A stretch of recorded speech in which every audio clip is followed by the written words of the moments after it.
बे बोसोरनि अखाफोर आरो सान मन'नाया माब्ला जागोन? हिन्दु फान्जामुथिनि बादिब्ला चैत्र शुक्ल पक्षआ मोनसे गोदान बोसोर आरो बेखौ बोसोरनि जागायजेननाय मानियो, जाय रबिबार 30 मार्चनिफ्राय जागायजेनो। अखाफोर मन'नाया गोदान बोसोर जागायजेननाय आरो चैत्र दाननि सानसे सिगां जागोन। हिन्दु फान्जामुथिनि सायाव बिथा खालामनानै बे बोसोरनि जोबथायाव मोननै ग्रह मन'नाय दङ, जेराव खालि 15 साननि समनि फारागथि दङ। पूर्णिमा आरो अमाबैसानि सानाव बे मन'नायखौ भारताव नुनो मोनगोन ना नुनो मोननाय नङा। ग्रह मन'नायनि अक्ट'आ मा? मन'नाय समाव मा खालामनांगोन? सुलुंनि बायदिब्ला ग्रह मन'नाय समाव एबा बेनि साननैसो सिगां बोगथाबमा गोहोआ माखासे सोलायनाय फैयो, जाय आत्मानिफ्राय लानानै बुहुमसिम गोहोम गोग्लैयो। धोरोमारि फोथायथिनि सायाव बिथा खालामनानै राहु आरो केतुखौ मन'नायनि थाखाय बिबान गोनां मानिनाय जायो, जाय सम सम सान आरो अखाफोरखौ मन'यो। संहिता धोरोम बिजाबनि बायदिब्ला ग्रह मन'नायनि समा इसोरनि साधनानि थाखाय जोबोद मोजां सम। अखाफोर मन'नाया शुक्रबार 14 मार्च 2025 खालि जागोन। बे मन'नायखौ गेजेर एसिया, इउरप, सोनाब आफ्रिका, पेसिफिक लैथोमा, सा आमेरिका, आटलान्टिक लैथोमा, खोला आमेरिकानि बांसिन बाहागोफोराव नुनो मोनगोन।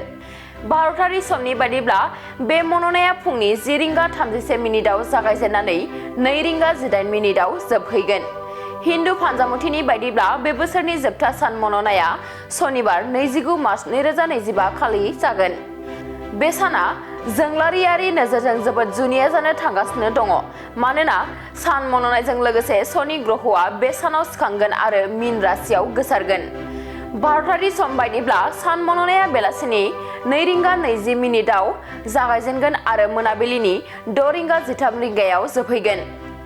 सागर फंसाकनि बायदिब्ला 14 मार्चआव अखाफोर मन'नाय आरो 29 मार्चनि खावसे सान मन'नाय मोननैखौबो भारत ओनसोलाव नुनो मोननाय नङा।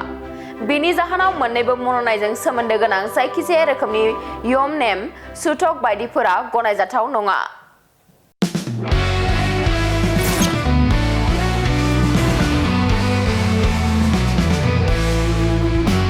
नोंथांनि जिउआव जायखिजाया खामानियावनो हेंथा नुजाथिदों नामा?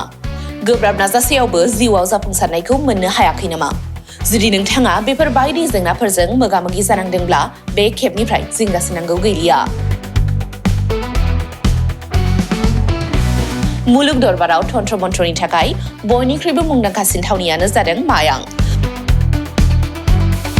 मायांखौ साधु बिद्यानि रायजो होननानैबो मिथिनाय जायो। बे मायांनिफ्रायनो तान्त्रिकनि सोलोंथाइ लानानै फैदों मुंदांखा रबि कबिराजआ। बिथांनिफ्राय नोंथाङा नोंथांनि जिउनि गासिबो रोखोमनि जेंना-जेंसिफोरखौ सुस्रांनानै लानो हागोन। बिसि-फिसायनि गेजेराव जेंना, गोसो थोनाया गारनानै थाङोब्ला लाबोफिननाय, जुलिनि जेंना, साख्रि मोननो हायै, हा-हु, धोन-सम्पथिनि जेंना, बायदि बायदि जेंनानिफ्राय उदां जानो एबा सुस्रांनानै लानो थाखाय नोंथाङा दिनैनो दानो जगाजग खालामनो हागोन रबि कबिराजखौ। रबि कबिराजखौ जगाजग खालामनो थाखाय मबाइल नाम्बार 7099193841 एबा 7086047381 आव कल खालामनो हागोन।